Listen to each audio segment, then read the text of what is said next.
नमस्कार मंडळी. पॉर्तोरिकोमधल्या सॅन जुआन या शहरामध्ये आम्ही थांबलो आहोत. सकाळी खिडकीच्या बाहेर बघितलं तर अथांग समुद्र दिसत होता. सगळेजण आवरून आधी टेरेसवर फेरफटका मारला. हे एक मोठं टुरिस्ट अट्रॅक्शन आहे.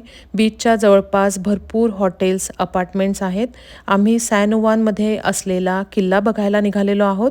रस्त्याने जाताना आजूबाजूचं शहर दिसत आहे. पॉर्तोरिको ही स्पॅनिश कॉलनी होती, त्यामुळे बहुसंख्य लोक स्पॅनिश बोलतात.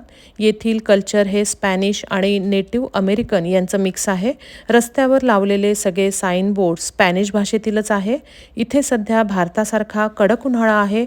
1493 साली क्रिस्तोफर कोलंबस याने या बेटावर कब्जा मिळवला. त्याआधी येथे टायनो इंडियन हे लोक राहत होते.